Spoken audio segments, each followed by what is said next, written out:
Hello everyone, ইতিমধ্যেই প্রায় প্রত্যেকেই এই এনুমারেশন ফর্মটা হাতে পেয়ে গেছেন। আর এই ফর্মটা কিভাবে ফিল আপ করতে হবে সে সম্পর্কিত প্রচুর ভিডিও সোশ্যাল মিডিয়ায় অনেক আগে থেকেই চলে এসেছে। আপনার সংশ্লিষ্ট বিএলও এই ফর্মটা ডিস্ট্রিবিউট করার সময় আপনাকে খুব সুন্দরভাবে বুঝিয়ে দিয়ে আসেন কীভাবে ফর্মটা ফিল আপ করতে হবে। তারপরেও প্রচুর মানুষ ফর্মটা ফিল আপ করতে গিয়ে ভুল করছে। তাই শেষ পর্যন্ত আমিও ভাবলাম যে একটা লং ভিডিও নিয়ে আসি আর সহজভাবে বুঝিয়ে দেওয়ার চেষ্টা করি কিভাবে এই ফর্মটা ফিল আপ করতে হবে।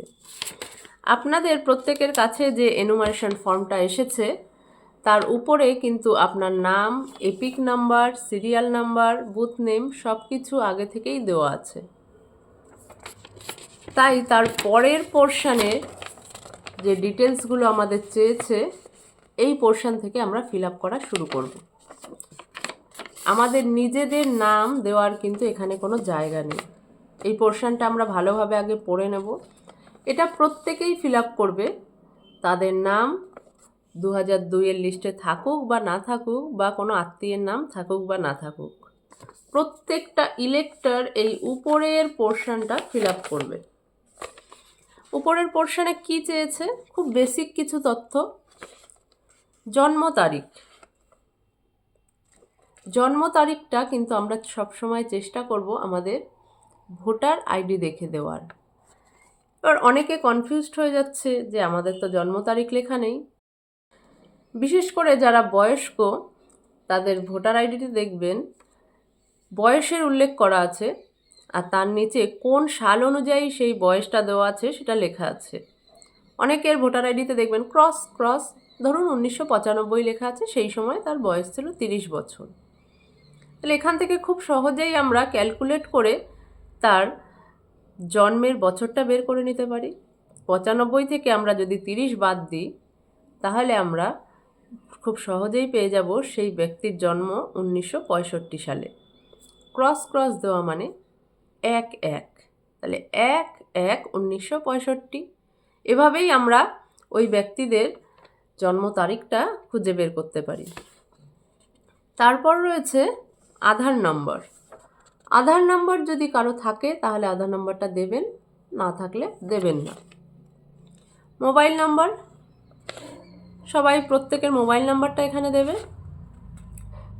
পিতা বা অভিভাবকের নাম, এখানে সবাই চেষ্টা করবে নিজের পিতার নামটা দেওয়ার। পিতার নাম, তারপরের কলামে পিতা বা অভিভাবকের এপিক নাম্বার, যদি আপনার বাবার এপিক নাম্বার থাকে সেটা দেবেন। অনেকের বাবা হয়তো বেঁচে নেই, সেক্ষেত্রে এপিক নাম্বার দেওয়ার প্রয়োজন নেই, কারণ এপিক নাম্বারটা পাশে লেখাই আছে যদি থাকে। মায়ের নাম, এখানে মায়ের নাম লিখবেন, সেই একই রকমভাবে মায়ের যদি এপিক নাম্বার থাকে সেটা এখানে দেবেন। তারপরে রয়েছে স্বামী বা স্ত্রীর নাম। যারা বিবাহিত ছেলেরা তার স্ত্রীর নামটা এখানে লিখবে আর মেয়েরা তার স্বামীর নামটা এখানে লিখবে, আর সেই স্বামী বা স্ত্রীর এপিক নাম্বারটা তার নিচে লেখার জায়গা রয়েছে। এভাবে উপরের পোর্শনটা ফিল আপ হয়ে গেল প্রত্যেকটা মানুষের। এবার চলে আসবো এই নিচের দিকে। যে ব্যক্তির নিজের নাম 2002-এর ভোটার লিস্টে নেই বা কোনো আত্মীয়, এখানে আত্মীয় বলতে বুঝিয়েছে বাবা, মা, দাদু, ঠাকুমা, তাদের নাম যদি কারো নামই না থাকে তারা নিচের পোর্শনটা ব্ল্যাঙ্ক ছেড়ে দেবেন, ফিল আপ করবেন না। এবার ধরুন যে ব্যক্তি ফর্মটা ফিল আপ করছে, যার নামে এই ফর্মটা এসছে, তার নিজের নাম 2002-এর লিস্টে আছে, তখন সে এই ফর্মটির বাঁ দিক, ঠিক আছে, ফর্মটির বাঁ দিকে যেখানে সর্বশেষ এসআইআর-এর নির্বাচক তালিকায় থাকা নির্বাচকের বিবরণ, এটা ফিল আপ করবে। ঠিক আছে, এখানে কি চেয়েছে? নির্বাচকের নাম, মানে যে ফর্ম ফিল আপ করছে। এই পোর্শনটা ফিল আপ করার আগে অবশ্যই 2002-এর যে লিস্টটা রয়েছে সেই লিস্টের যেখানে আপনার নামটা রয়েছে সেই নামটা খুঁজে নিয়ে লিখতে শুরু করবেন। এমন অনেকেই আছে যার বর্তমান ভোটার লিস্টে যে নাম, 2002-এর ভোটার লিস্টে নামটা অন্য ছিল, সেই সময় যে নামটা ছিল সেই নামটাই কিন্তু এখানে লিখতে হবে। অনেকের নামে হয়তো কুমার যোগ করা ছিল বা চন্দ্র যোগ করা ছিল, যেটা এখন নেই। তখন যেটা ছিল সেটাই এখানে লিখতে হবে। এপিক নাম্বার, অনেকের এপিক নাম্বারটাও আলাদা হয়ে গেছে, আবার অনেকের সেম আছে। যাই থাকুক না কেন, এই লিস্টে 2002-এর লিস্টে ধরুন একদম শুরুর ব্যক্তিকে যদি ধরি, তার এপিক নাম্বারটা লেখা রয়েছে এখানে। এই এপিক নাম্বারটা দেখে দেখে লিখবেন। তারপরে রয়েছে আত্মীয়ের নাম। আত্মীয়ের নাম বলতে আমরা কি বোঝাবো? সেক্ষেত্রেও এই যে 2002-এর লিস্টে যে নির্বাচকের নাম রয়েছে তার পাশে দেখুন তার একজন আত্মীয়ের নাম লেখা রয়েছে। সেটা পিতা হতে পারে, মাতা হতে পারে, স্বামী হতে পারে, স্ত্রী হতে পারে, কিছু একটা লেখা আছে।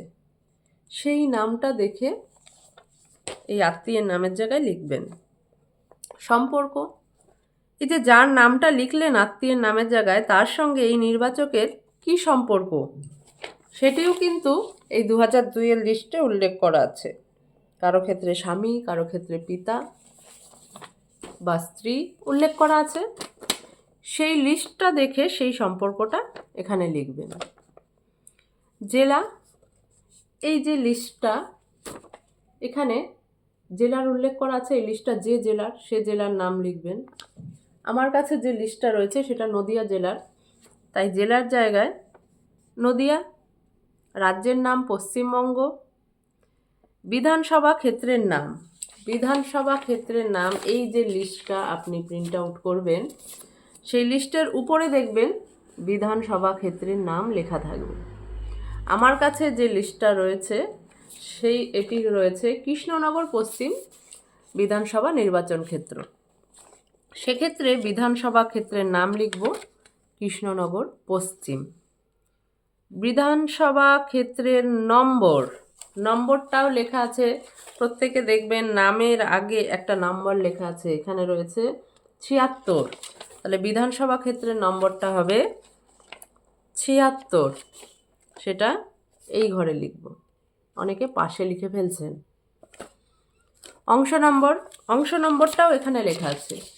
এই লিস্টের দেখবেন এই পাশে অংশ নম্বর বলে একটা নাম্বার দেওয়া আছে। এক্ষেত্রে দেওয়া রয়েছে 169, তাহলে অংশ নম্বর 169।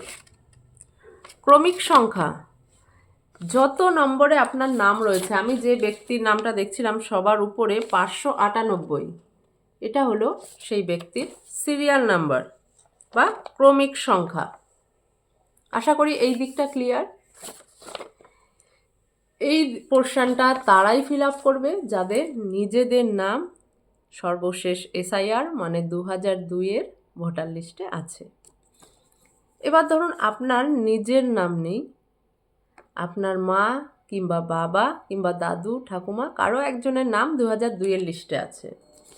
সেক্ষেত্রে আপনি ফিল আপ করবেন এই পাশটা, ডান দিকটা।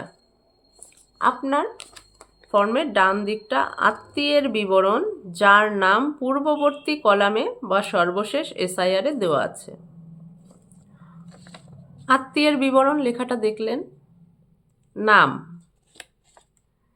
এক্ষেত্রেও আপনি কিন্তু 2002-এর লিস্টের সেই পাতাটা খুলে নিয়ে বসবেন যেখানে আপনার সেই আত্মীয়ের নাম লেখা আছে, সেটা খুব ভালো করে মার্ক করে নেবেন।